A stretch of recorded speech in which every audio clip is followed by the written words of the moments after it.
about that for a second. All right, so I'm going to show you guys how to write your resume and give a proper interview. That's what I'm here to do today. My name is Rico Li. I didn't exactly major in like management or what have you, but having been out of work for a little while, I spent a lot of time researching this topic because I had to.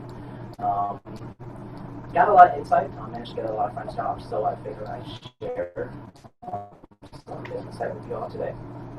Oh, by the way, really cool title that from Zero and One. So thank you for the awesome accent on the resume.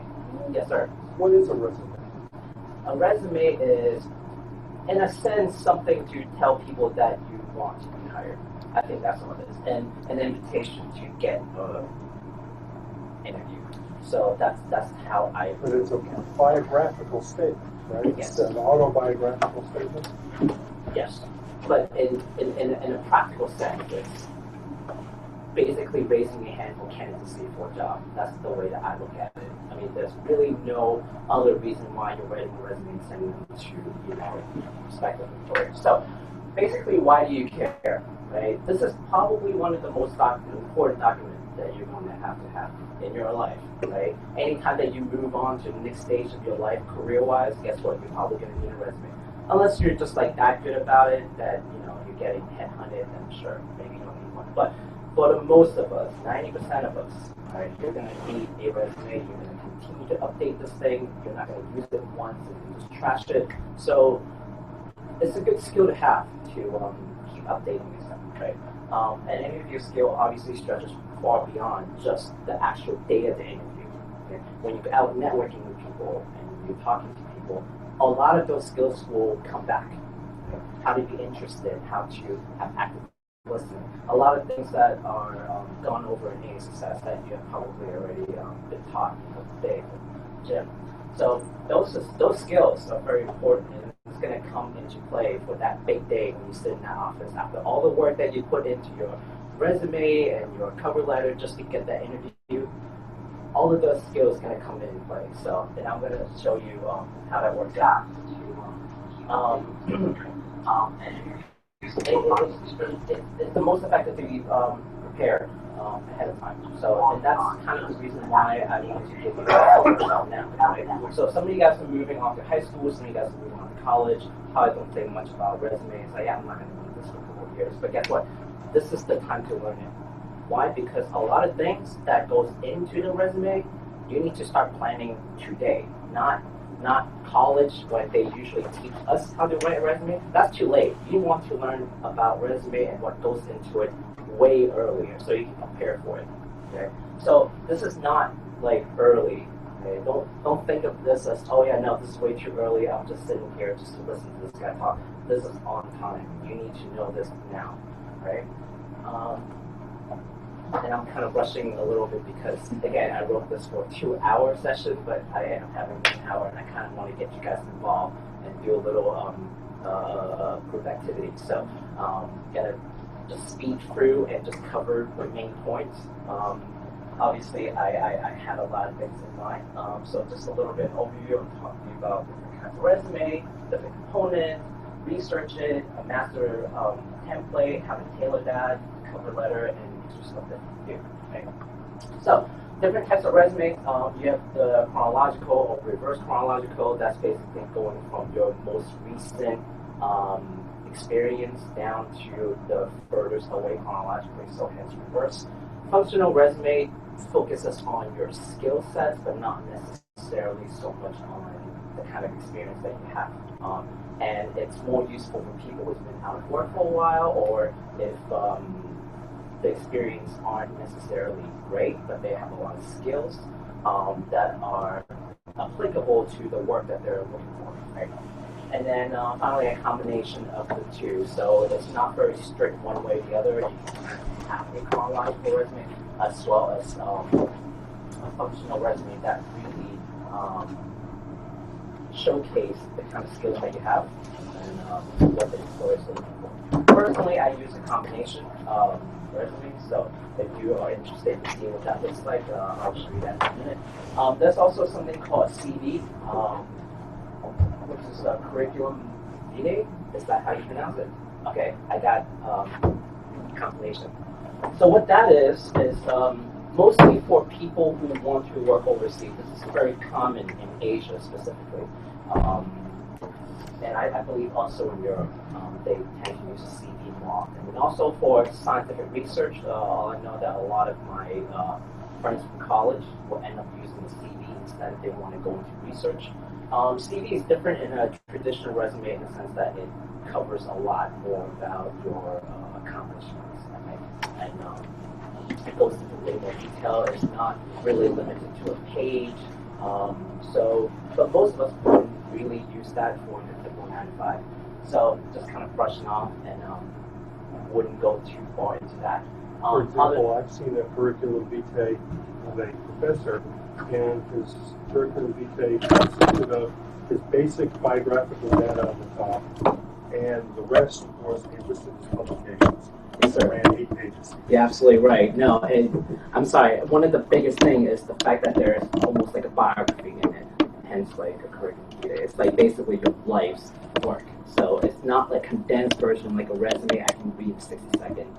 Like you said, it could be like 8 pages long. But again, most of us wouldn't necessarily do that unless you want to go into a very specific field. If you want to work in Asia, I know that they use CV as a standard instead of the kind of resume that we have. So other kinds of resumes, online resume, video resume, website, infographic. These things are more like new age, if you want to call it that.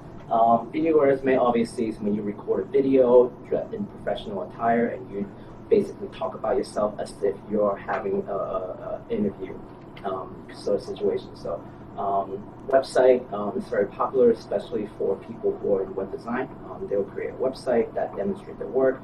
It's also nice if you're a graphics designer, say, that you can put your portfolio online so that people can access it.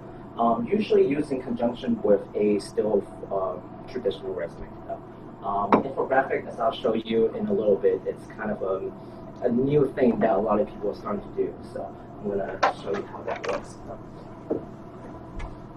This is the chronological resume, as you can see. I don't know if you guys can see it, but it's kind of states like your education and experience as the focus of the resume, and it's listed in chronological order.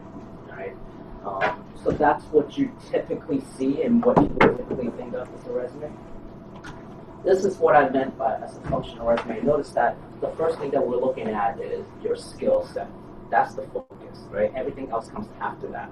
So that's what we mean by functional resume. And again, it's usually used for people who are either out of work for a little while, where they don't want to focus on their work history, or if they really want to showcase different skills from different work experience that doesn't necessarily answer to the job from any one of their experience. And this would be an example of a combination. So again, you have your expertise right here, which is the functional part, and yet you still have the chronological part right here. So this is something that more like a combination. Now, what's the difference really between a functional and a combination? Not that big of a difference, I don't think. I think that for the most part, functional resumes will still have elements where you will list your experience, but notice here that your accomplishments, what have you, are still expanded, whereas if you have a functional resume, you don't really list exactly what you do in each job. So that's pretty much the only difference between a functional resume and what they call combination. Let's see, here's another example of combination. Okay, so we're talking about infographic. So this is the more like the new kind of resumes that's starting to pop up and getting to be pretty popular. Mostly with graphics design folks, and obviously, a resume is to really showcase what you're able to do. So if you're a graphic designer, what better way to do that than to add that kind of element, or if you're into marketing, right? But these sort of resumes actually getting kind of popular. I probably wouldn't recommend this for very stoic jobs like financial advising. I don't think this would be appropriate, but something to think about, depending on what you are trying to get into. And here's another example of infographic. Oh, sorry, not infographic. This is the this is the infographic. This is more for a more traditional business sort of role. So for here, this guy is going for project management, so very traditional business-oriented role, right? But yet he's still able to utilize a lot of these newer design concepts, right? To kind of showcase numbers, these things like, oh yeah, this is very interesting. I'm able to increase efficiency by 300% or get figures, right? So don't necessarily limit yourself to this whole black and white resume. It's the whole point of UMS. And another example of the infographic. Not exactly what we typically think of, but the possibility is there. So it's really just about getting people's attention and what is appropriate, so that delicate balance between the two. So something to think about. So typical components in a resume, you have your contact information typically up top, right, as you've seen before. Usually you'll have some sort of a job objective, a summary of qualification or a professional summary, really just to list either who you are or what you want to be able to accomplish for a particular role, or what kind of job you're looking for. I typically recommend having a professional summary instead of an objective, because if I'm interviewing for a job, clearly I'm trying to get this position. So it's a little redundant, but other people will say otherwise. So we'll leave that to you to decide what fits your needs. You will want to list out your education, your employment history, skills, any organizations that you were part of, any honors, any philanthropy, so basically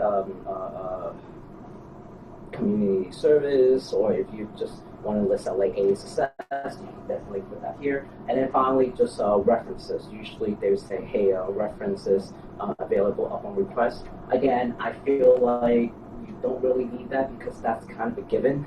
It's like, yeah, of course you can have my references if you ask for it. So why waste an extra line? But hey, some people prefer to have that there. So just to kind of stick to that whole traditional, what's supposed to be on it. But know that some people will have that there. I have a question. Yes. What is the length, like traditional length of resume? Typically 1 page. If you don't have a lot of experience, it can go up to 2 pages, but we're talking about maybe 10 years of experience. Yes. Basically, the rule of thumb for resumes is if you have a lot to say in 1 page. If you don't have much to say, then you use more. But generally speaking, a resume is a very brief statement that the potential employer will be looking at. You're introducing yourself for the first time to that person. And so this piece of paper is pretty important, because you can spend weeks and weeks writing it and perfecting it and putting all the nuance and the language that you want and tweaking every word. But the reality is that whoever's ever going to be looking at it probably has a stack of 10 or more of them on his or her desk, and is going to be spending no more than about 45 to 60 seconds to read it. Yes. So this is your introduction to somebody you don't know, but who could be important to you. And so the document is very important. So that's why typically it's 1 page. And when I say typically, I mean 90% of the time it's going to be a 1-pager. Unless you just have that much experience that 1 page really just doesn't do it, then okay, extend it to 2 pages. But no more than that. So do we have to have one resume only, or should we tailor for each position? I will get to that. Great question. Yes, I'll get to that. Actually, that's part of what I want to go over. So, really the first, I'm just going to go through the stages of writing a resume in a sort of chronological order, right? So I would say that the first step is to do your research, right? what kind of position are you looking for, what company are you looking into getting into, or what kind of organization, what kind of institution, what school are you trying to get into if you need to write a resume for school, right? Do you know anyone who has had this position, who has gone through a certain school? Anyone that knows anyone who was in that company? You want to find out these information so you can have what is called an informational interview with them. So basically you reach out to them and you ask them, hey, I'm interested in working for the company that you've worked at or that you're currently working at. I'm interested in taking on that position that you're working on. I'm interested in attending the school that you want to. I'd like to ask a few questions if you have some time. Typically people would like to tell you about their experience, and hey, if they're just too busy to do it, it's okay, but it doesn't hurt to ask. And the difference sometimes between success and failure, when you are competing for a limited position with someone who might be just equally skilled as you are, as far as attractiveness in your resume, it's really just who have you talked to, how much do you know more about this company. So more information the better, and really part of the research is not just simply going to the website and looking at it, but also talking to people who can give you some insight about what you're pursuing, right? If you're looking for a job, find a job description, okay? And that's very important because job description basically tells you all the things that they're looking for. And from there, we can get some terms that they're looking for too. Or you can find that, hey, maybe there's a skill that I don't necessarily have, but they are interested in it. So can I prepare myself to answer it? If it's something that I can achieve in the short term, how can I gain that skill? Or if it's going to take months of study, can I tell them that, hey, I'm still interested in it and I know that you are in need of the skill? How would you answer it when you get to sit down and talk to them in an interview? So that's going to come into play from the job description. So it's very important that you look at that, right? And just to kind of touch up with what I said before, if you find something that you see in the job description that says, hey, we need you to be XYZ certified, well, can I just go and learn more about it at least, even if I can't get myself certified at the time? What kind of skills can I prepare myself ahead of time so that I can say, hey, I'm interested in this. I don't have the skill, but I am willing to learn, and I did my research. So again, part of that comes from just preparing yourself for that. Just kind of answering one's question, how many resumes do I need? My approach is very simple. I will start with what I call a master template. What that is really just starting with a nice layout that you think is professional. Don't worry too much about functional or chronological. Just start with something. Start with something that is a combination of both, right? And don't worry too much about length, right? The point of the master template is really to list out everything that you could possibly list in any given resume, right? In other words, if I have 3 jobs, okay, I'm going to list every single job responsibility. If that means 20, list 20, right? List everything you can possibly think of that would be relevant for the jobs that you're looking at, right? And it might end up being like 3-4 pages long, and that's okay, but that's your template. So once you have listed out your, once you have your master template, what you would do is then you will have to tailor it to a very specific job. That's when you cut it back to being 1 page. And that's when you decide, hey, you know what, I want to go with a functional resume for this, or like, hey, I'm going to go with a chronological resume for this job. So at that point, it depends on what job you are seeking, what position you're seeking. But having the master template will be a lot easier for you to tailor for each individual job because you have to list out all the experiences that you've had from previous jobs. But I'll go over sort of steps to how to tailor it to each position. But just know that it's much easier with a master template for tailoring to different resumes, and it's going to show in terms of the quality, right? But why having a master template just have 1 resume? Well, chances are you're going to be sending 20, 30 resumes to get the job that you really want, right? You're not going to send 1 and then just get the job. That doesn't really happen anymore, right? So that's just the reality of things. helpful when you're getting out into the world and you're looking for a job. What that really means is, in order to increase your chances, you have to tailor the resume to a very specific position that are listed. And how do you do that is based on the job description, again, that they have listed out. So having this template will be a lot easier than having to write 20 different resumes 20 different times. That makes sense. Yeah, so don't worry about length. Just make sure you have this, again, what I'm calling master template, and just review it, have people look at it, rewrite it, redo it, and just review, right? Until you just get it down to being like perfect, and you're very confident in the things that are put into this master template. Now, as I've mentioned that you probably want to tailor it, of course, we mentioned that as a one-page deal, so people wouldn't spend, like Jim said, more than really 60 seconds looking through it. So how can I make it appealing? Well, part of it, again, is using the job description, right? In the job description, it's going to say, hey, we're looking for people who can do this. We're looking for people who can do that. And you'll find a lot of action words, right? Mostly verbs. We want to take that same kind of words and replace it into your experiences.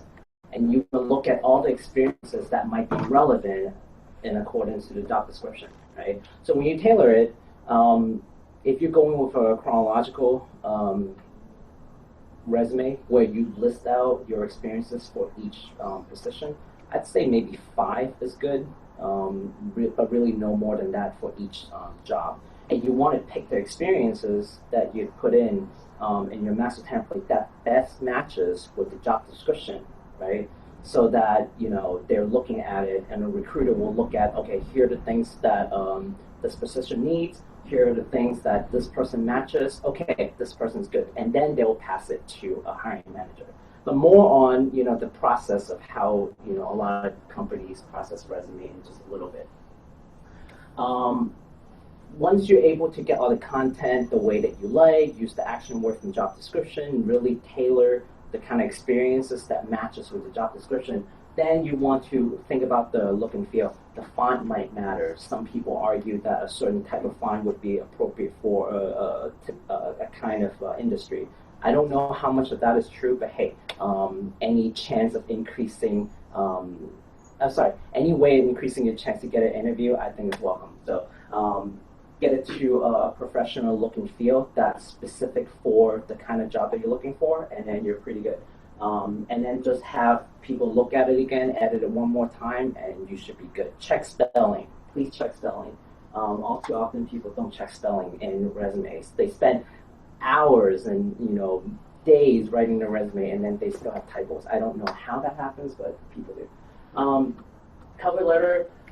People argue that it's not necessary. I say that it is a necessity. As a matter of fact, please write a cover letter, right? And what that is basically to tell a story about yourself to the person who will be reading it that the resume won't cover. Again, the resume is a very condensed form of what you've done. So the cover letter is a way to demonstrate your writing ability, okay? Unlike the resume, it's not just a short list of things, the key points, but rather you are able to be more creative and tell a story. Tell them what you're able to accomplish.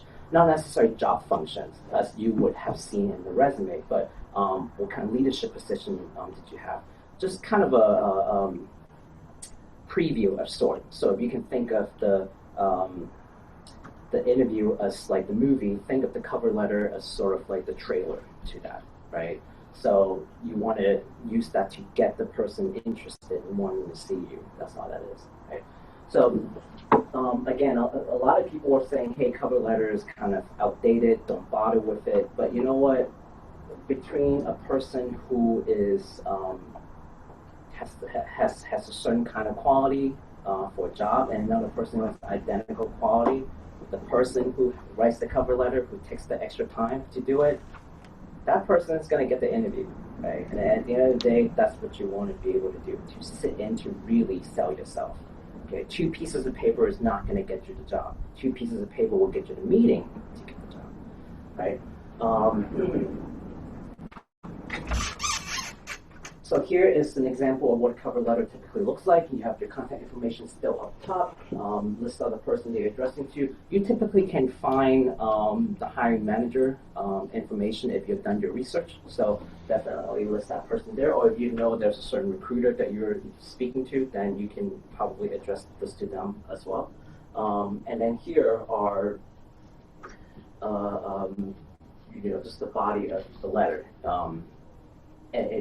If you can, well, you can't read it, but it really just talks about the kind of accomplishment that person had done in the previous role to basically sell themselves in a letter.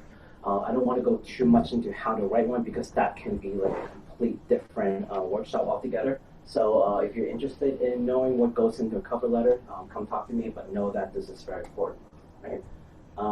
So the extra mile are things that you can do to, really get yourself to really outshine other people who are competing for the same thing, right? So the cover letter, have a reference page, talk to people, ask people, hey, we coworkers, maybe mentors, maybe ask Dave to give you a reference, right? So you can put them down, right? Typically, they ask for maybe 3 to 5 professional reference, depending on the field that you're in, and 3 to 5 personal contacts. So ask your friends, like, hey, would you mind being my reference for this job that I'm trying to get, and I'm sure they'll be more than happy to do it for you.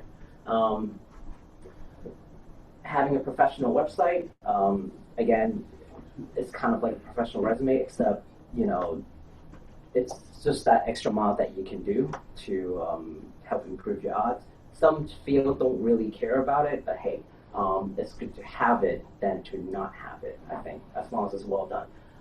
Contact an HR professional, really brush up your skills.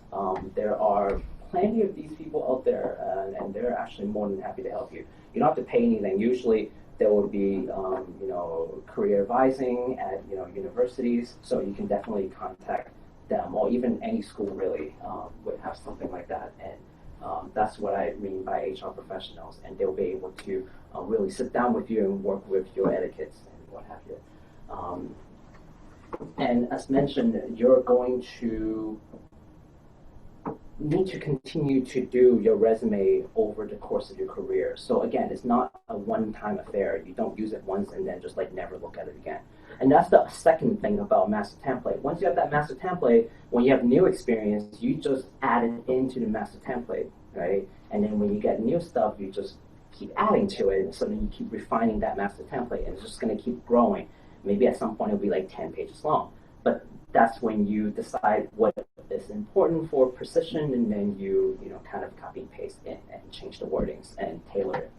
I have a question. Yes. What kind of experience do you think worth it to put it into your resume? As I know, most of the people here are high school students, so what type of thing that you think it would make an impressive to put in your resume? Okay.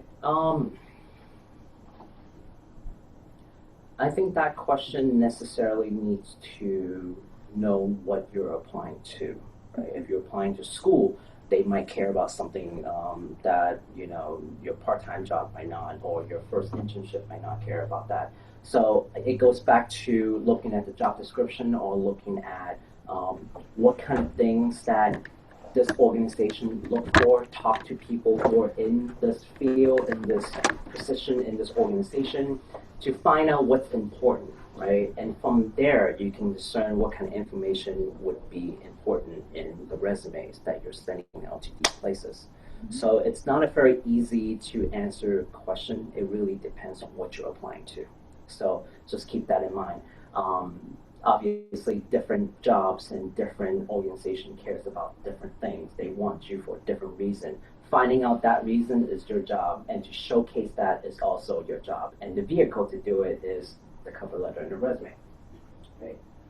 Okay. So, do you have any questions so far with this whole resume ordeal? Well, okay. All right. Sorry if I'm rushing a little bit. But know that I am always around, so if you just want to know more about any of these things, I'm more than happy to sit down and talk to you. And also Jim, because Jim. Okay, so You mentioned something earlier that's important. Yes. Use action words. Mm-hmm. If you've been involved in a project, don't say you've been involved in a project. Try to use the word manage, design, implement, something like that. Something that will show the reader that you're an active participant, not a passive participant in what it is you were doing. And there's a joke that says a resume is essentially a fictionalized account of one's life. That's only a joke, but don't be afraid to enhance your role if you can back that up. Yes. And remember that everything that you put down on paper, be prepared to discuss in a straightforward way with whomever may ask you about it. But the important thing is to use action words, active verbs. Use the active voice when you're writing it. Don't use a passive voice. Yes. I participated in this project. I was part of. Mm-hmm. Being part of doesn't say anything. Yeah, no, that really doesn't. Even if it's true, find something that you encouraged others to participate. You managed the process. You designed the template. Mm-hmm. You implemented the outcome. Yes. So. And I think I also want to add that if you can say you contribute something to the organization, so you may want to highlight it in your resume. So focus on the result, like how you contribute to the whole team is Yes. really important. Part of that is using metrics like, hey, I was able to close 5,000 deals in a month. Right? Just make that up. That's a lot of deals. 5,000 deals. But something like that, like an actual number, actual figures, those things are very easy to comprehend. Oh, wow, that's a huge number. Well, that's great. Let me also share with you a couple of things, maybe, that I did, that you would have to be thinking twice about doing. One of my early jobs in high school was I pumped gas at a gas station. In those days, it was before self-service. And the company, it was a Texaco gas station. And so I didn't want to put on my resume that I pumped gas at a gas station. And so what I did was I said that for a major multinational energy company, Texaco, I was an expediter of refined petroleum products. Okay? So I expedited the gas from the pump into the car. Okay? And I put it there. And I remember some guy was asking me about it. He says, "What is this?" I says, "What'd you do? Did you pump gas?" I go, "Yeah." And he says, "I like the way you describe that." Not everybody's necessarily going to have that. The other thing, I was a hospital paramedic at one time. And it was a two-man lab, the cardiopulmonary lab. And I was the number 2 guy in the lab. So guess what my title was? Deputy Chief Cardiopulmonary Technologist. How did that work out for you? That was fine. Nobody batted an eye.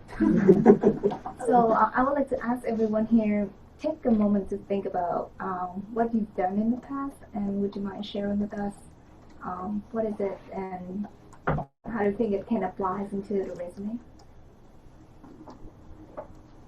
Anyone? I guess so. Larry? I heard that some places get so many resumes that they pre-screen resumes with like a software before anyone actually looks at it. Okay. Yeah, so I did promise that I talk a little bit about how some companies screen resumes. So there are typically 2 layers for very large companies. They'll have a sort of software layer. That's when you submit that resume online, it pretty much goes straight to this whole software, and your resume can be trashed right there, and you won't ever hear about it. They won't even see it. So part of that, to avoid that, you want to avoid using very fancy like folders, because you don't know how that software will comprehend your resume. Maybe keep in PDF form, because otherwise, if they format it somehow and then it looks off, right? That's one way of preventing it. But these are more functional things that you will need to do when you submit it. So the software layer will look at, maybe scan for GPA, scan for certain action words again from the job description to see if you're even matching. Search for any sort of keywords like, oh yeah, I need a person who is A+ certified. I need someone who is CISS certified. So they'll scan for stuff like that. And if you don't have it, they might just trash it right there and then. So that's the software layer. Then the second layer is kind of like the recruiters, all right? And they might give you that first line interview. Sometimes, most times it's still going to be they're going to pass it on to the hiring manager. But sometimes I've heard that recruiters will actually give you an informal phone interview from reading your resume. And these are the people who will read resumes for a living. They are just going to scan through and then scan through the job description. And if they don't think you fit, then you're gone, right? And then the hiring manager never sees your resume. You never hear back from them. You don't know what went wrong. Not that I necessarily agree with the way that they do things, but hey, that is just how they do it. So the only thing we can do is to try to work around it. So definitely do your research. Again, it goes into that as well. And is there anything else that you want to know about that specifically? I was going to say, I don't know if this actually helped me or not. Well, what I did was, to help me get past the first software hurdle, I put in a bunch of keywords, but in white text and empty spaces on my resume. That helps. I really yeah, wonder. I'm not really sure, but I heard it did, so I did it anyway, since no one's going to see it anyway. Mm-hmm. But because it's a white page using white font. Yeah, white font. That's pretty clever. I didn't even hear about that, so thank you. Maybe we'll try that and see how that goes. But you know, to kind of go with that, definitely list things in there if it's visible that you can back up. Don't say you have a certification when you clearly don't. Just to get past that layer, I know it's frustrating. I know firsthand it's frustrating when you write a resume out and then you don't hear anything back from them at all. And coming, especially if you're a fresh graduate where you're used to handing in assignments, submitting things, and they give you feedback, right? Oh yeah, you get a B, here's why, you got this wrong, or you got this right, hey, good job there. You don't get that from a resume, right?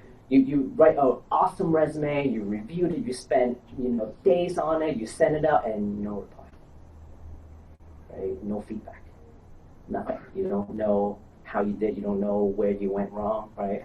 So, and you're gonna run into that. Unfortunately, we probably all are going to at some point run into something like that. But that's also the reason why you don't just send like one, you send like 20 or 30, right?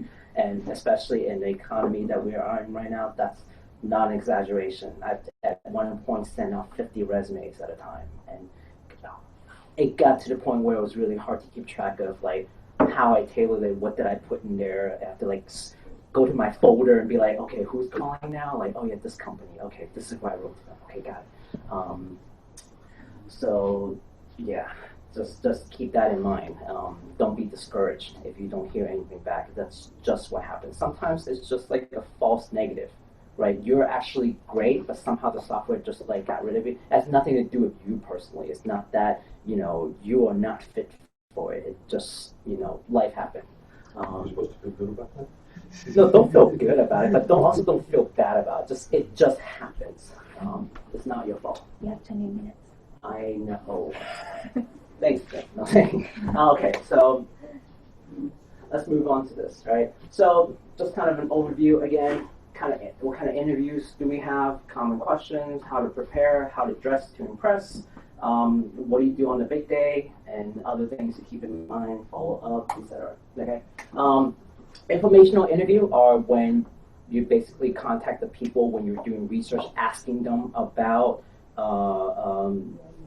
what it is that would stand out for some position. So you're actually the interviewer and they're the interviewee, right? So it's a little different. But keep that in mind that that's something that you're still going to need to do, right? And it still follows the same sort of interview skill, right? That sort of etiquette is still going to be present. It's very professional. An experience interview basically, as it implies, asks you the kind of experience that you had for a certain position. So they'll sit down and ask you what you did in your previous job, et cetera, to kind of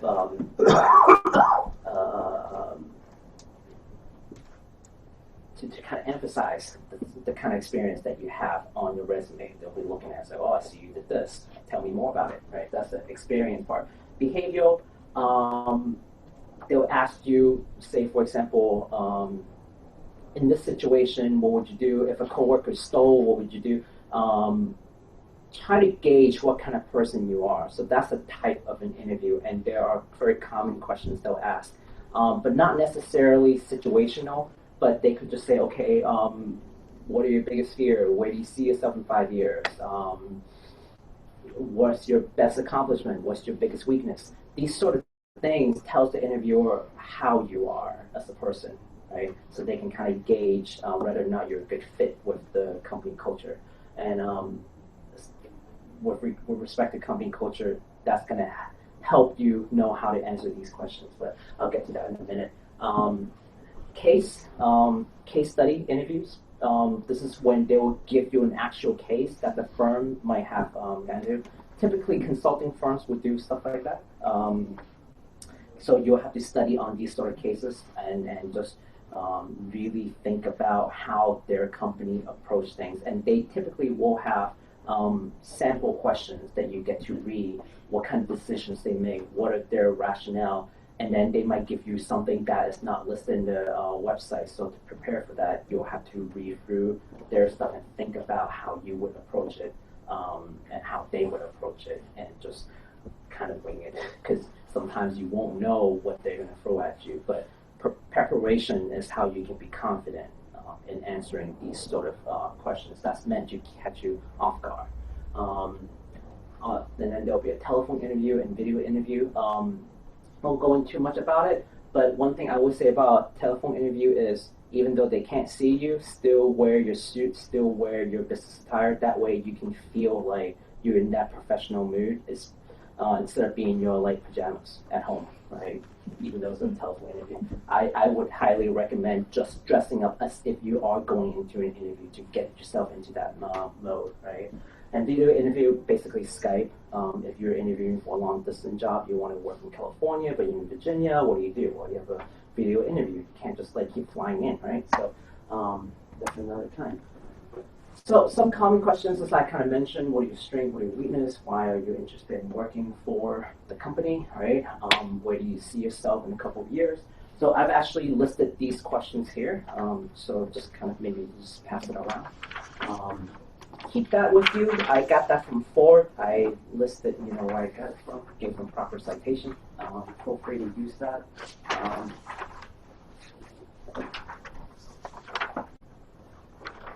And just kind of quickly moving on, you don't really have to read through this wall of text, so too long didn't read, but this would be a case interview question from McKinsey, which is one of the most famous of all consulting firms. They're like the Harvard of consulting firms, I would say. So they'll give you people from Harvard. Oh yeah. Yeah.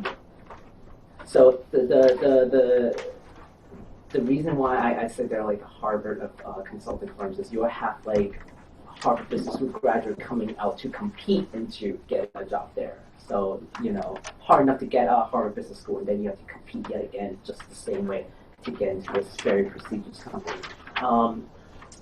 So as you can kind of see, like here, right here, the session, they'll have a client goal, they'll describe the situation, and then they'll ask you, how would you resolve it? If you were the manager, if you were the person responsible, how you would do it?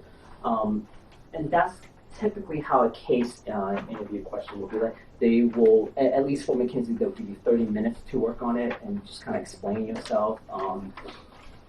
Google does it a different way, but I don't want to get into Google interview questions because that's just like another can of worms right there. Okay, so back to preparing for the interview. Check all the common questions. You have it in front of you. Yes. So there are like the questions for the interviews. They seem a lot of very vague. So is there like a certain limit on how much you should or how long you should talk for? Yes, and I'll get to that in a minute. Promise. The kind of preparation. So read a common question, plan out how you answer it, and I guess I'll bring it up now. You basically want to keep it within 3 minutes. that's basically that's what most HR professionals last week would have told me. Just keep it within 3 minutes, but more than a minute. Really emphasize. Tell a story when you're answering these questions. Say, for example, actually not necessarily just tell a story, but give an account, or not just saying yes or no, but have some way of backing it up from what you've done. So, I'm trying to come up with a good example on the top of my head. Say, for example, what's your biggest weakness? That's like something that a lot of companies ask. I don't know why. It's a very popular question. The way that most of the HR professional I've talked to tells me the answer is, well, okay, instead of saying something really cliche like, oh yeah, I'm a perfectionist, that's my weakness. Like, no, we all know that's not a weakness, right? Give an actual weakness. Say, sometimes it takes me a long time to make a decisive decision, right? Because I'm thinking through a lot of things, okay? But also tell them how you've worked on it to improve yourself, right? So you're basically turning a negative into a positive. Not only are you aware of your weakness, but you're taking steps to correct that weakness. So that's how you would turn a negative to positive without being, using like very cliche answers like, I'm a perfectionist, that's the weakness. Like, no, they all know it. They all know what are the cliche answers, and when they hear it, they'll just like cross it out. Like, no, this person. By the same token, you don't want to say, if my coworker, upsets me, I tend to hit him. Oh yeah, no, You no, don't no, want to say doing that. But I've enrolled in anger management, so I'm aware that I have an anger problem. No, don't do that. Within reason. But we can talk more about it later, right? Because time limit. She's like counting down. No. Stuff. Yeah, when's counting down? So we can definitely talk more about that. All right. Get some mock interviews. Please get some mock interviews. Don't just think, well, I answered all the questions. I am ready. No. Have you in a professional manner. Jim, I'm sure he will be more than happy to do it. I think David would be more than happy to do it. I'd be more than happy to do it. We do this in my business, in my company every day. Yes. With our Korean interns. All of them have to interview, prepare resumes, cover letters, and interview for internships. And that's how important all of this is. Like, just take it in for a second. This is one of the most important things that you will need to do. When you go into a mock interview, that's when you'll hear yourself. It's like, yeah, I planned these answers. I've said it a few times. It's within 3 minutes. But when you're in that situation and you don't know what question is thrown at you, you're in a different mindset altogether. It's not like rehearsing necessarily. A lot of it is improv, right? You don't know what kind of questions will be asked. You can only be so prepared. So part of that is to throw yourself into a situation where you won't know what is being asked and prepare it that way, right? Record yourself.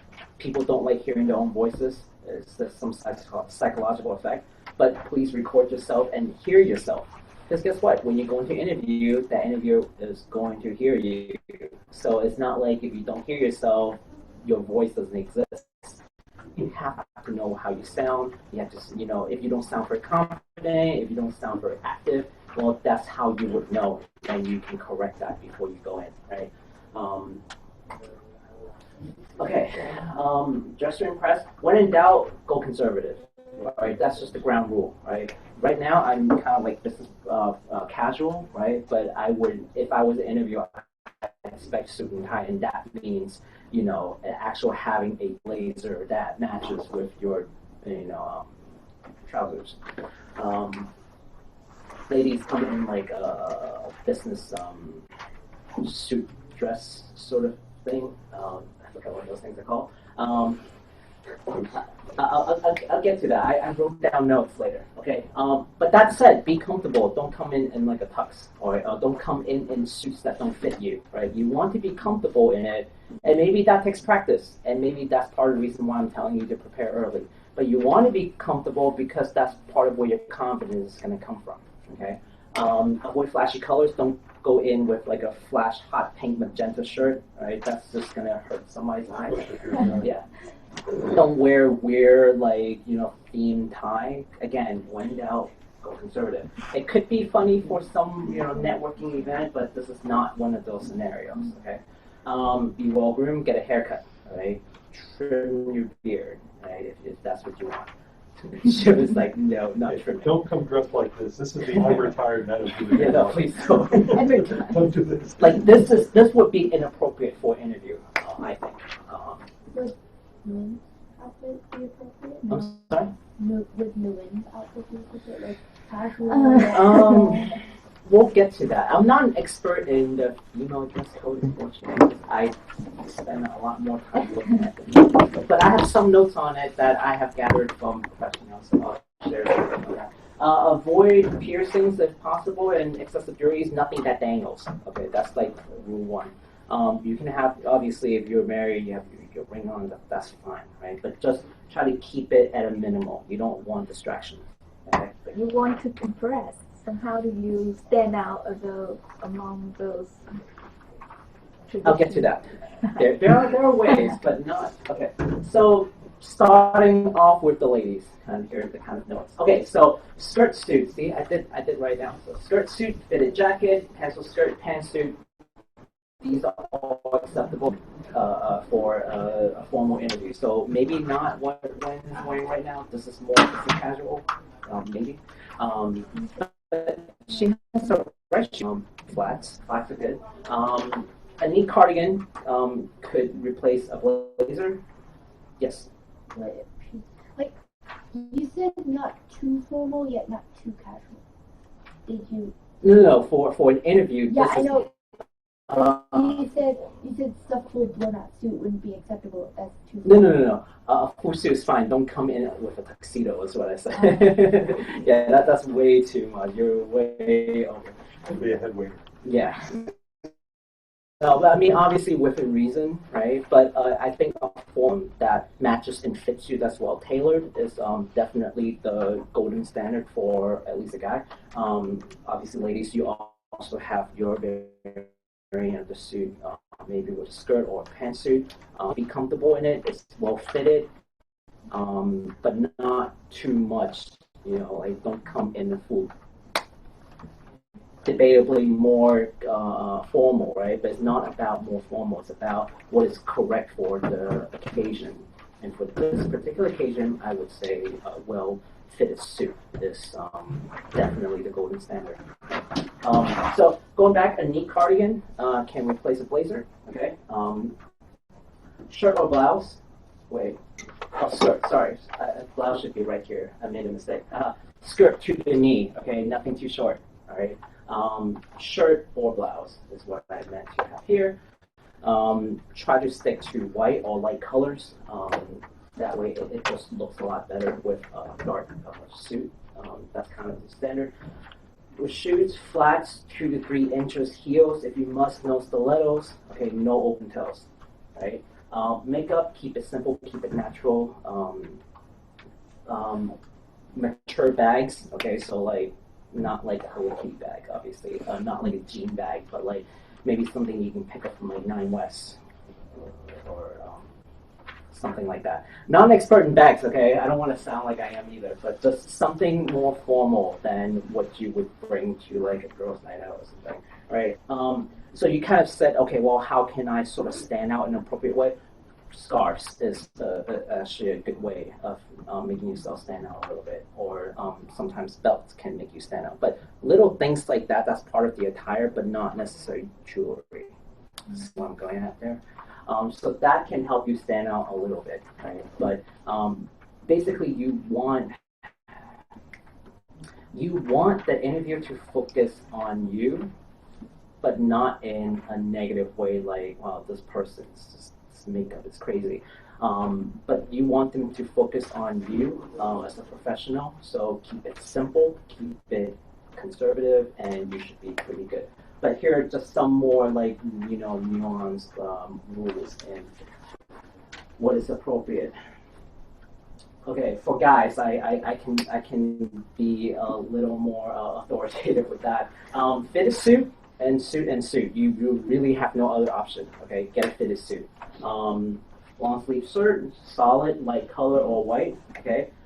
Belt, tie, and shoes, belt, tie, and socks, okay? Not optional, okay? You have to have your belt, you have to have your tie, and you have to have your socks on, okay? Don't go wearing white socks, wear socks that actually matches with what you're wearing. A briefcase or portfolio would be appropriate. Don't come in with a bag if you can help it. Leather shoes or professional boots, and I'll show you what kind of boots I mean as professional would work. Avoid pinstripe. Do not wear pocket squares. Please do not come in with pocket squares. Yeah, I know, more formal, but no, please do not come with pocket squares. Couplings, also avoid that if you can, unless your shirt just demands it, right? Please do not wear skinny ties. Please do not wear skinny ties. And, like anything like this thin, yeah, don't come in with those. I have exact lengths, and I have like samples of these ties. So if any of you guys are interested in knowing, well, what is an appropriate length, I'll bring them in and I'll show you. So just as the ways that you can kind of stand out a little bit by wearing scarf for ladies, you can have like a dress watch, you can have tie clips, you can have shirt stay or collar stays to really make yourself more neat. So shirt stays are one of those things that's tied to your socks and inside your pants that pulls your shirt in so that you have a very nice, crisp, straight look, right? So these things can help you, but they're optional, right? If you'd like to know more about like guys' dress code, let me know, and I will talk to you later. So just kind of color guide. Don't worry about this part. I just found this picture and I love it, okay? This tells you exactly what matches, okay? You don't want to go in looking like a clown, right? So stick with black, charcoal, navy, gray, okay? Anything light gray and down, I wouldn't recommend wearing those for an interview.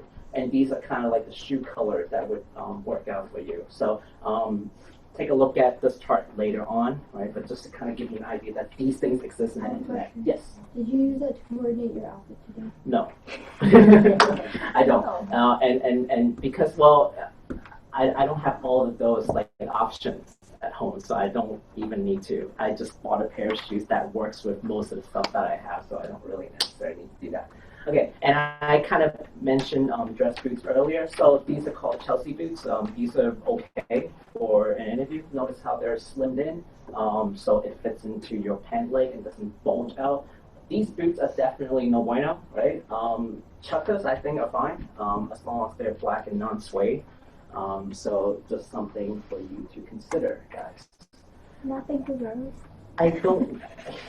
I couldn't find any pictures that shows the list of girls' shoes.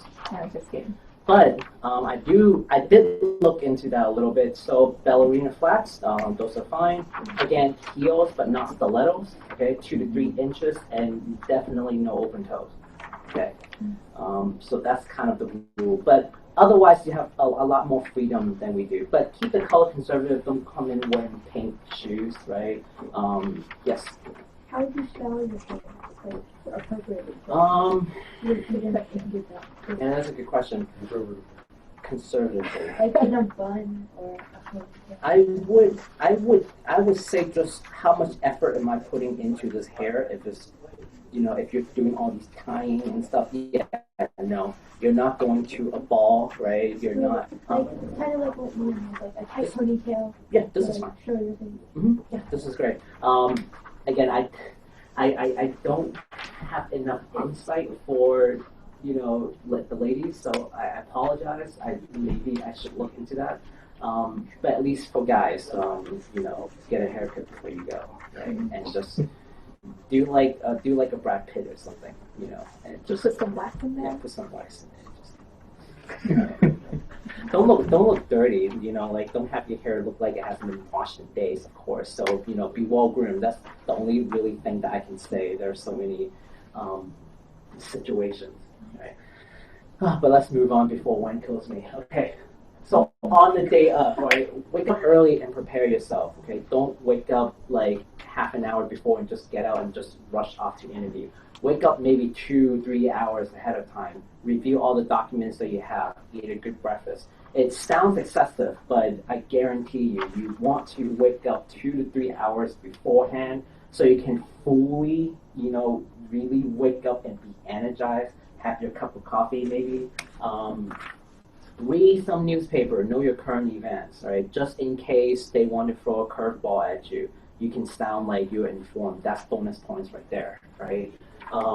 Arrive 30 minutes early. Most professionals will tell you to arrive 15 minutes early, but I'm here to tell you that 15 minutes is not enough.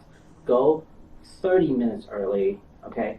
And just kind of 3 scenarios. A, if you arrive to the place exactly 30 minutes earlier, okay, don't walk in yet, okay? Sit in your car, review the document, make sure you have everything, meditate, think about how you can answer the questions in your head. When you hit 15-minute mark, walk in, right? If you're 15 minutes later than expected, but since you left 30 minutes ahead, now you're on time when that 15-minute mark, right? Okay? And what if you're late? What if there's some accident? Well, if you leave 30 minutes early, then you will still negate any, kind of traffic accident, what have you, that can happen.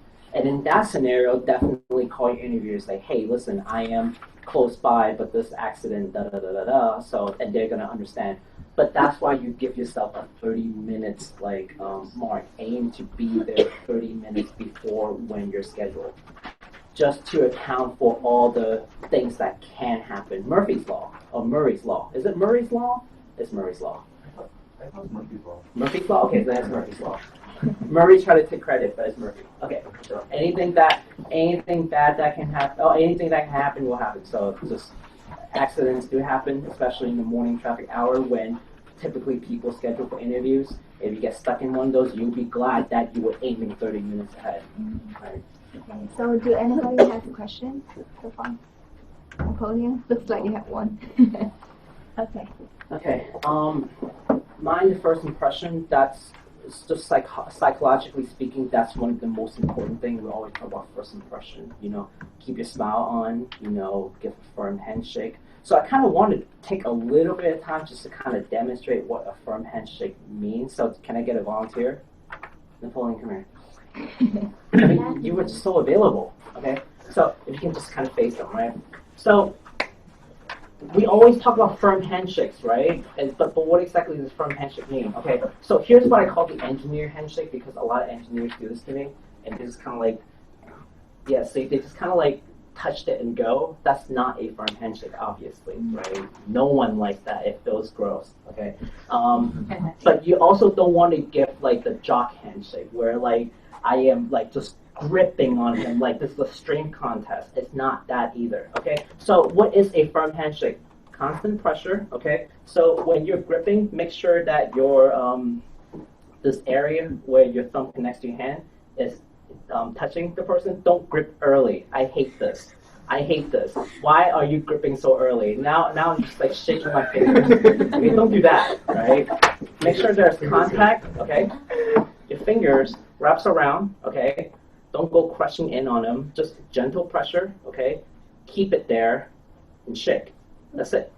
Not much to it. That in U.S. culture, also briefly look at the other person directly in the eyes when you're shaking hands. Yes, sir. That is very important. So that was just a hand motion, okay? That was just a hand motion, but you want to kind of look at the person in the eye, just be like, hey, I'm glad to meet you, right? So that's really it. That was it. And he's going places. This gave me a really good handshake. See, now I feel confident Napoleon can do stuff. A lot of times when you get really nervous, your hands get really sweaty. Mm-hmm. And cold. Yeah, cold sweat. So what would you do when you have to shake hands with your interviewer and your hands are just wet with sweat? Okay.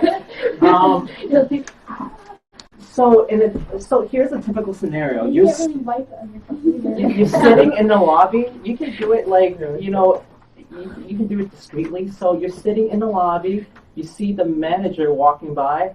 As you're standing up. Yeah. Right there. Right there. You see that? Don't wear polyester because it won't absorb it. Yeah, please don't wear polyester. But girls, they have to wear skirts, right? How would that wipe off, especially for Well, that's why it needs to be to the knee, right? Light colors. Not light too short. colors. You said light colors. They can see the stain of the sweat. When I say light color, I was talking about the shirt. Light color shirt. Okay. for your suit, it should be like gray, black, dark gray. So you know, where it kind of offsets the light color shirt, and it shows your face more. But the Right? handshake combined with the look in the eye is important. Because in Asian culture, you don't look somebody in the eye. In American culture, we do. Yes. We're so nervous, like we so I mean, kind Just kinda of look at it. and this whole handshake thing is going to serve you well for the rest of your life. When you go into a networking meeting, guess what? You'll be shaking lots and lots of hands. You go to politics, oh yeah, you'll be shaking lots and lots and lots of hands. So as women, we often the one who let go first, right? Or it depends on I don't think anyone would really think about that too much because it's just such a subconscious thing. It's just like, typically it's just like two shake, you let go. Like, I think that's like almost like an unspoken rule, but I don't know about necessarily women letting go first. I've not really heard of that. Yeah, so it could be some sort of psychological thing that I'm not aware of, but I'm just going to say that I don't know, but it's such a natural thing that I don't think anyone really think about it. But don't person's hand for like 20, 30 seconds and just being uncomfortable, right? You want to just hold it there for like a second or two, you move on with your life and you just, you know, go your way. Okay. All right. So during the interview, okay, also something active observation. So not just active listening, because you've heard of active listening a lot through AASuccess, I'm sure, but active observation, seeing how they sit, seeing the way that they talk, but hear the way that they talk, see their body language. All of that is combined as sort of like the active observation of the interviewer. And if you can, hear some of that. Certain terms, try to use those terms. Certain action words, try to use those action words. Whatever it is that can help you blend into talking to them and really having a conversation is going to help you. But that's more of an advanced sort of topic. So later individuals be like. Something to keep in mind. First of all, do not be afraid of the interviewer. Okay, he doesn't want to be there any more than you do. Right? Like, I promise you, because no one goes into work and be like, oh, yay, I get to interview someone today. No, believe it or not, interviewers don't like being in interviews. Why? Because they're typically managers that have other things that they need to do, but yet they need to set out some other time that's not part of their regular business function. So they don't want to be there either, but they kind of have to. So don't think of them as, you know, being some person who's there to torture you. They're not. They're just trying to do their job and move what they have to do. Do not be afraid of the interviewer. It's just a person. He's just doing his job. He's not going to eat you. Even if you did bad, you're still going to live. Don't worry. Okay? Think with a lot of pressure to reply immediately. Don't do that. Okay? I'd rather have you take a couple of seconds to collect your thoughts and then give me a good answer versus answering the question right away and just stumble upon yourself, right? You don't want that. Okay, and it kind of shows you're calm, you're relaxed, right? You ask me a question, I'm going to think a little bit and I'll give you the best answer. But I'm not, you know, intimidated in a way that really practice that during your mock interview, and that's kind of what I mean by preparing for these things that comes up, because again, you don't know what they'll ask you, right? Do not be afraid to admit you don't know something, and that's another big point. I'll throw something at you they expect you to not know, just to see if you will be honest, right? So it might be some higher level concept, and guess what? These people in the field, in the industry, so if you just decide to just blur things out that sounds right, they're going to be able to tell that you're just BSing them right away. So don't even try. Just say, hey, I don't know what this is.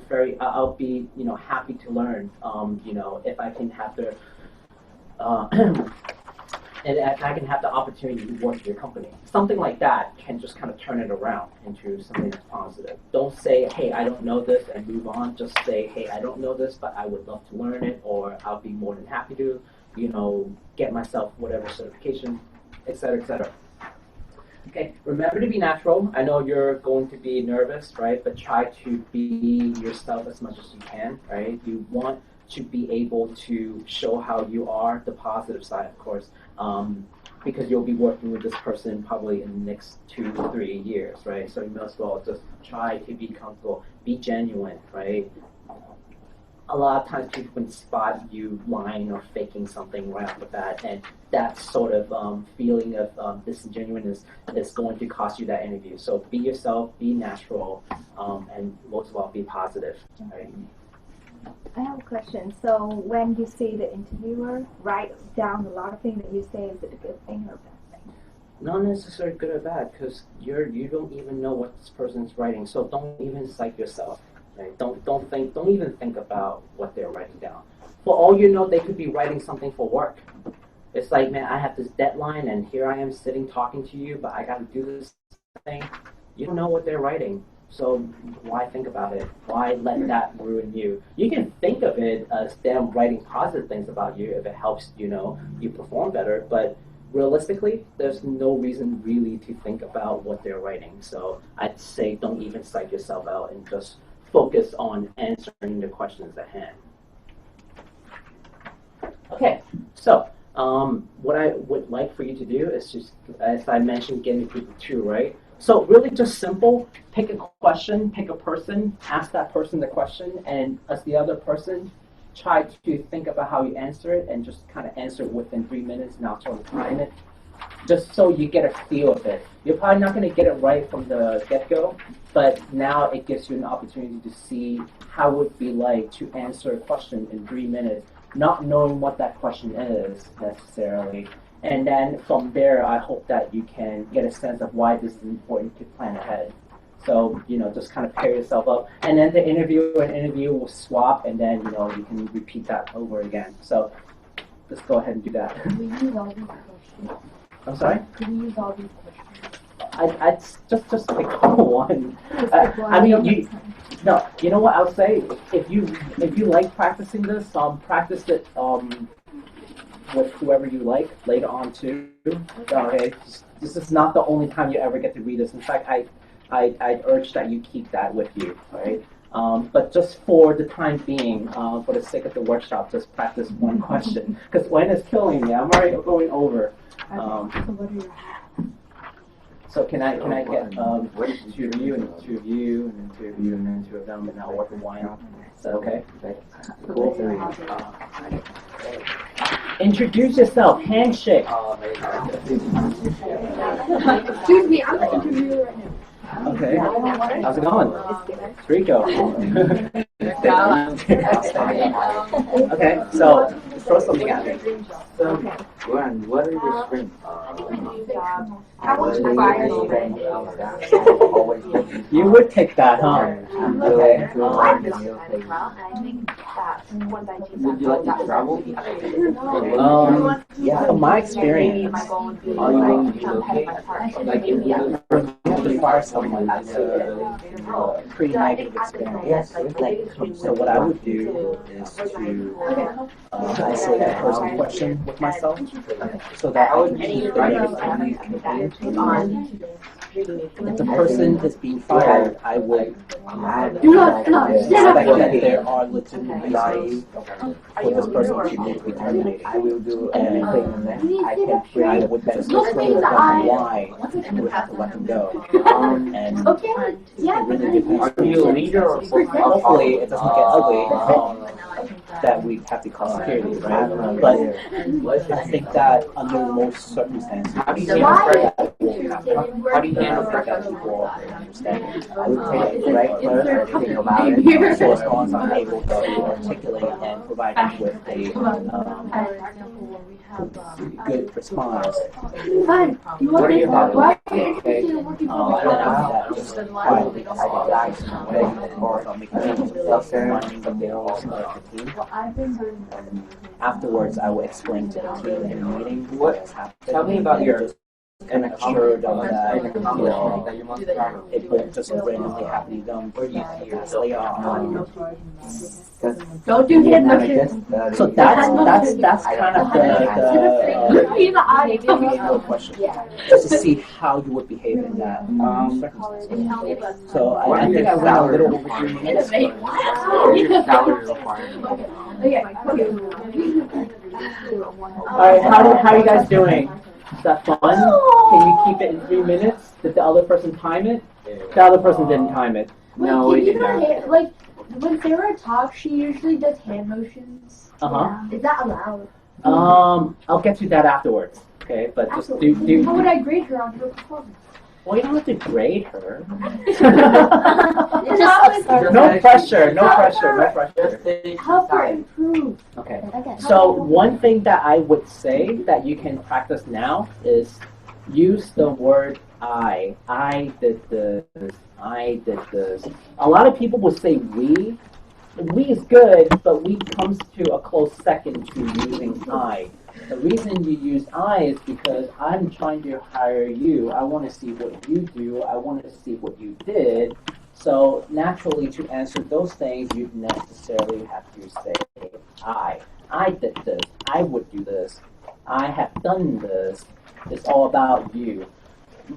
A big thing in Asian culture is that we don't like to talk about ourselves very often. We like to talk about us as in terms of a team. And that's just an Asian culture thing. But that's not how it works in American business setting. Okay? We are interested in you. It is all about you. You're sitting here, you're the focus. So tell me about you. How would you gauge the balance between like not bragging about yourself and brag about yourself? That's the problem. We're taught to be humble. We're taught to, not take too much credit in things we did, even though we, did it. We're taught to just calm down with it. But in an interview, you're trying to sell yourself. So yes, brag about it. Brag about what you did, and obviously don't sound obnoxious about it, but hey, if you did it and you can take credit for it, then go ahead and do that, right? Don't be afraid to accept credit that is due to yourself. But yes, again, it's to kind of combat that sort of Asian culture that's so ingrained in us, in terms of modesty and being humble. Maybe it's just for this sitting. Don't be humble. Tell them what you did. Tell them what you accomplished. Tell them how you led a team. Okay. After you get the job, you can go right back to being humble. That's fine. But at least just for that sitting, go ahead. Do you have any other questions? So for most of the questions that you have to choose in between, is it okay if we say like it depends on circumstances? Yes, it is okay. Is it the best question? Is the best answer? Okay. Sometimes they'll ask you questions that are more or less open-ended, and this is kind of a test for you to see how creative you are. You can go ahead and give a very straight answer and move on, or you could, ask for additional details. And sometimes that works out, sometimes not so much, but it kind of depends. Again, use your best judgment. I would say that for the most part, if you feel like they're missing information to answer your question, bring it up. Bring it up because that might be part of the interview. And I know that Google is actually known to do that. They'll ask you a question and deliberately leave a piece of information that's vital to answering it. So if you just answer it right away, then you fell for it. So that's why do not be afraid to think about it first before trying to answer it. If you have to ask for additional pieces of information, go ahead and do it. Yes? Do you know how long like a regular interview is, like the time limit a person can have for it? Typically 30 minutes, somewhere between 5 to 7 questions or so. Okay. It could last longer. It really depends on the company. I've heard interviews that's gone like into an hour, but sometimes you just end up sitting there and having a nice conversation with your interviewer anyway, or your future boss. So is that part of the interview time? I don't know. But Okay. I'd say anywhere between 30 minutes to an hour is to be expected. Okay. Okay, so let's switch the interviewer and interviewee and do this one more time. Remember what I said. Use the word I. We is good, but I is better. Okay. Wait, it's crossing your legs, okay? I think so. If you are, here's the interesting part, okay? If you are interviewing in a foreign country, especially Japan, okay, because they've done a study there, cross-leg is actually not appropriate there. But in American culture, I think it's okay. They actually did a test where they asked foreigners, they list 5 sitting positions and what they think are appropriate. The Japanese people unanimously picked this as the most appropriate position to sit in an interview. I think this is way too much for American. So then when they ask a foreigner, guess what they pick? They pick cross-leg to be the most appropriate position. I mean, it's just a culture thing. But in terms of American culture, I think it's okay. Like if you stay in a chair like this, you can move around. But sit straight. Don't slouch. Yeah. I mean, it's okay to cross your leg, but sit straight. Posture matters. Yes. Can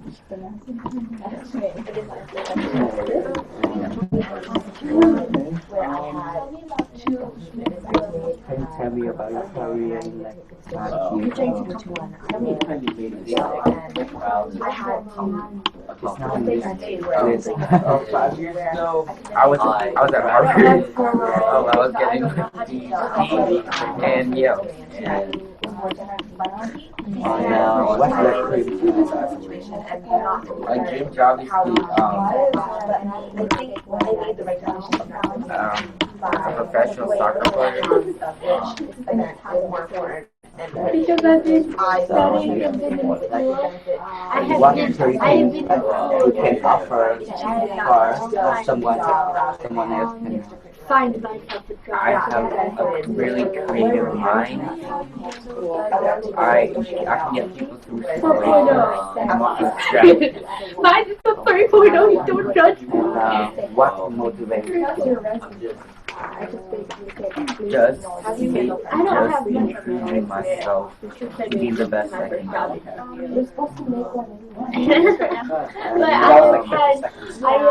It's okay. What's your favorite website? Dream job.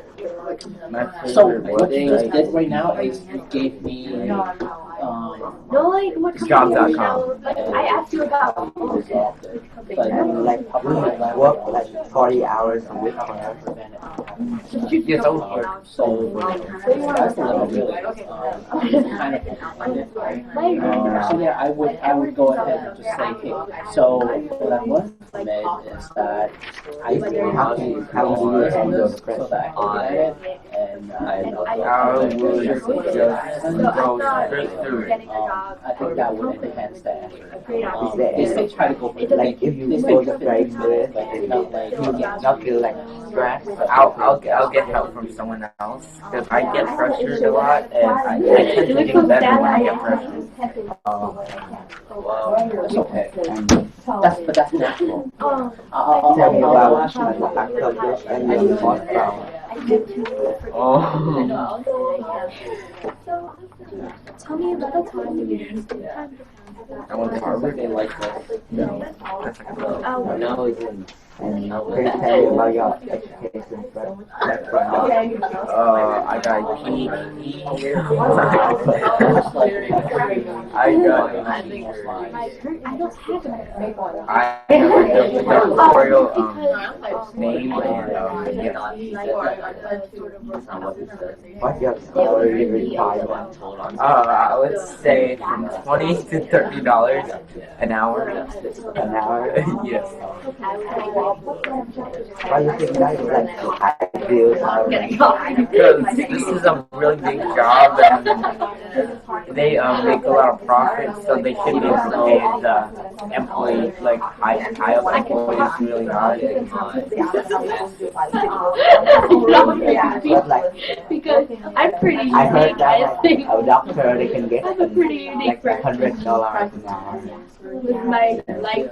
This place is my And that's why you're prepared. Let me see. Okay, so I'm gonna ask you. Okay, I'm really Our friendly. competitors are Microsoft, Dell. No. Let's see. I think you should hire me. I think everything. Alright guys, how's everything? You guys having fun with this? You guys having a little too much fun with this? Alright, so What? This is fun. Why can't we continue? I'm going to try to finish up with some of the interview stuff and then just kind of wrap it up. Right? So, brought up an important question, which is when I think to answer a question, I can't help but have my eyes sort of move away from the person.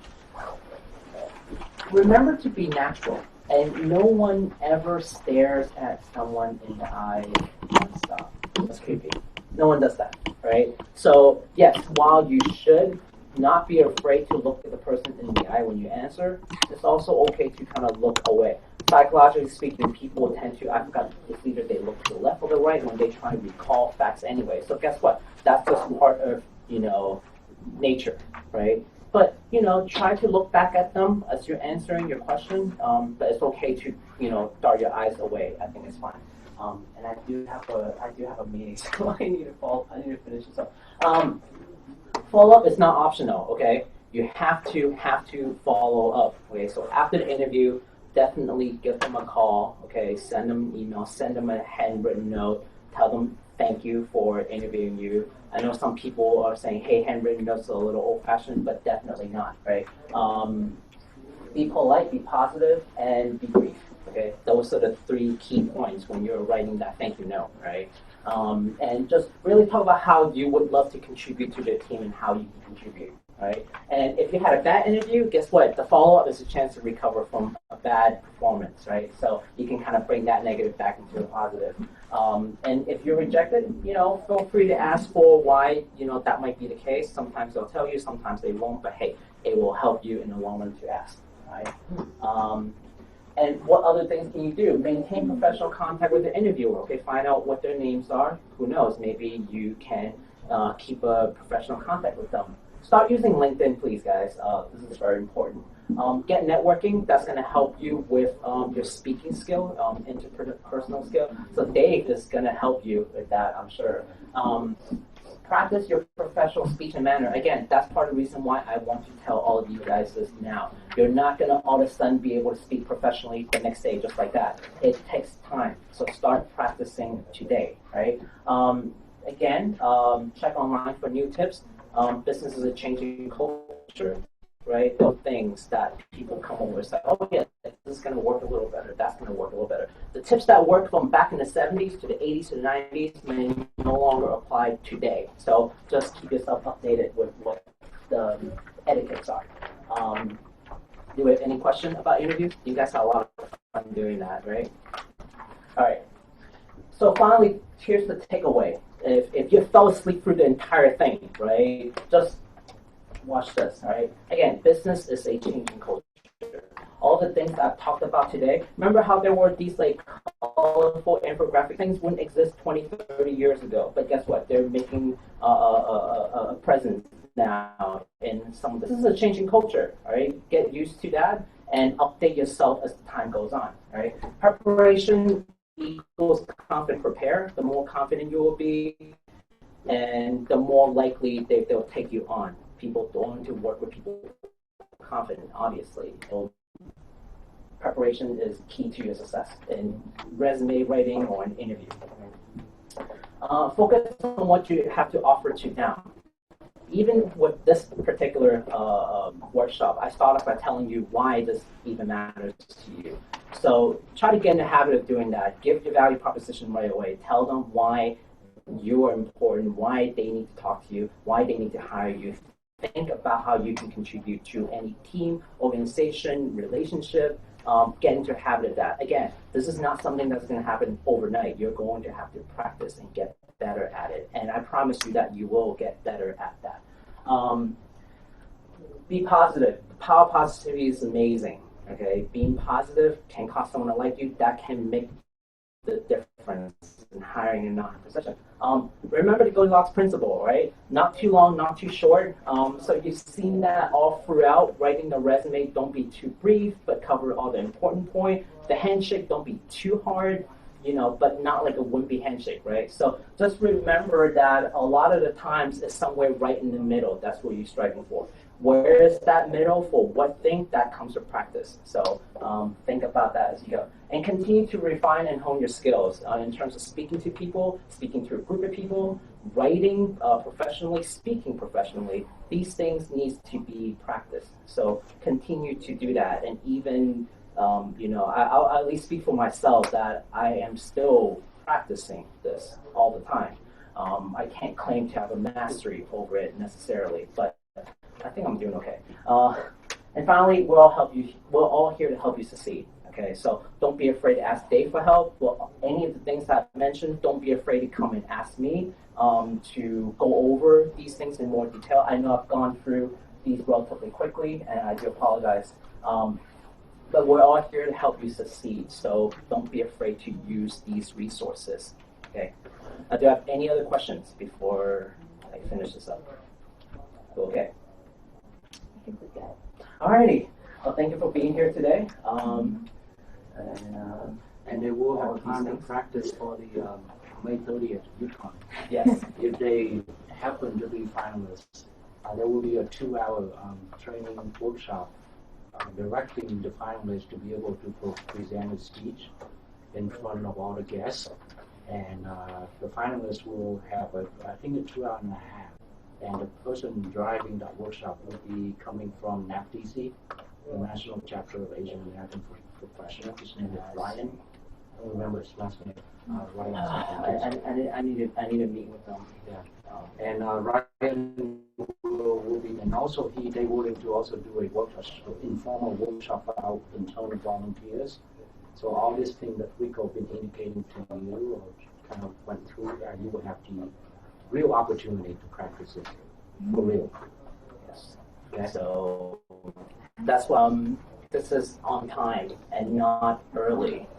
I think all too often the younger people that had the chance to talk to, they always think that these things, I'll learn this in a couple of years.